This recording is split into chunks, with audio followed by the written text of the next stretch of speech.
months ago, I remember being a part of a movement that potentially changed my life. We had just finished with our classes and were told to go to the career fair which my school had organized to help us explore colleges. On our way to the career fair, my best friend asked me what I wanted to do after 12th grade.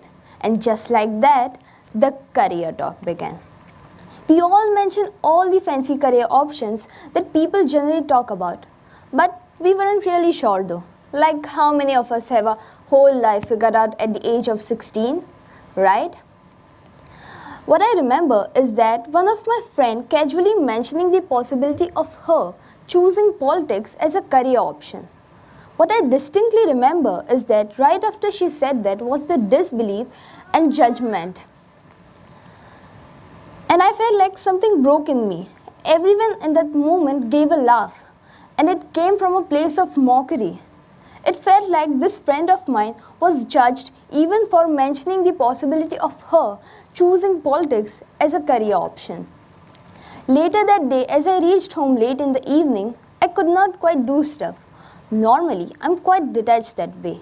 But this discussion around politics being judged and mocked scared me. And I could not help but wonder, what if all my friends had the same mentality?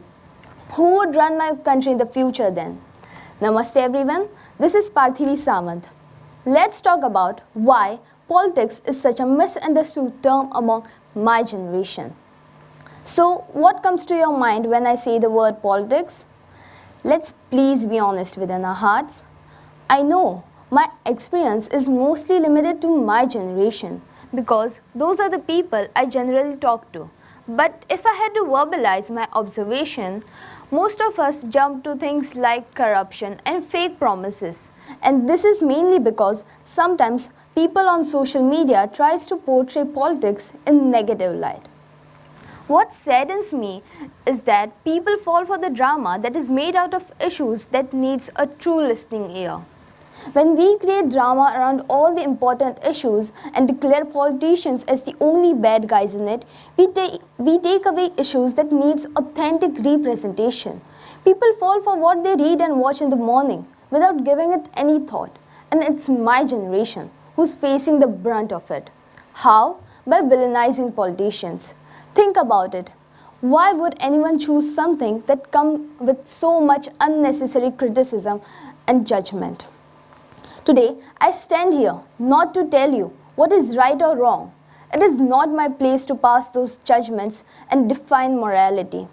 I'm here to simply give you one more perspective on politics, one that might want some of us to reconsider onto how to perceive politics and keep an open mind when it comes to our children choosing it as a career option. I know it is easier said than done. The taboos are deeply rooted and it will take time to break them. But every journey of breaking taboos starts with a conversation.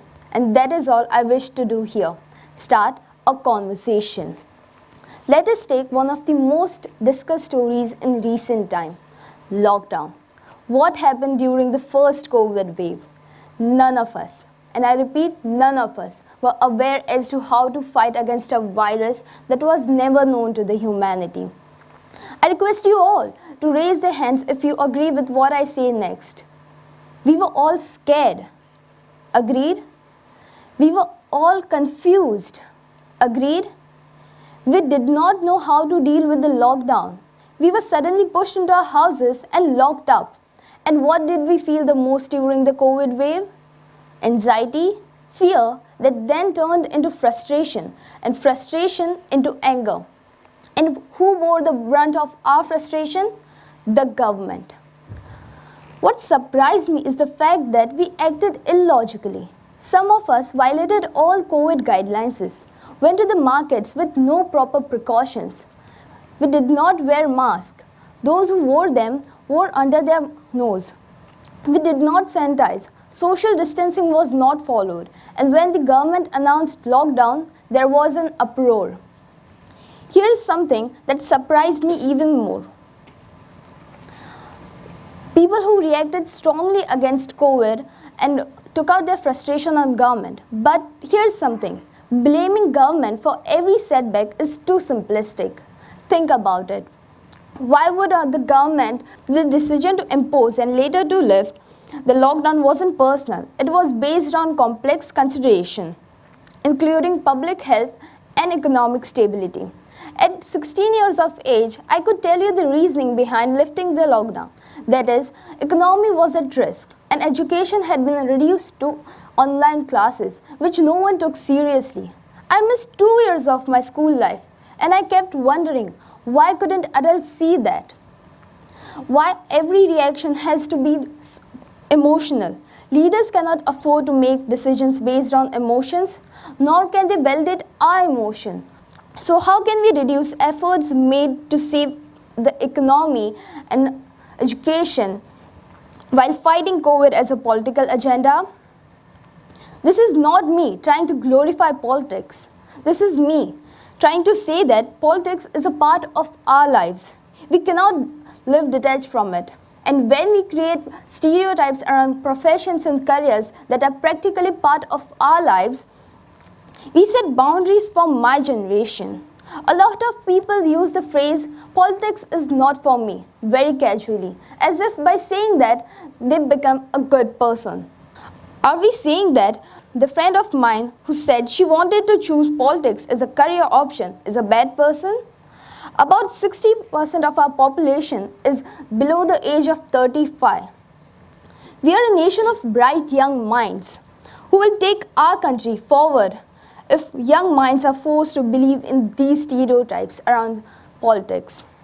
India is the biggest democracy in the world, which means we all ought to feel free to choose our own paths. All I dream is a world where predetermined notions don't dictate the future of my country. I urge everyone here to reflect. Can we help my friend to choose politics without making her feel that she's making a mistake? Because the only mistake would be making her feel like that. Thank you.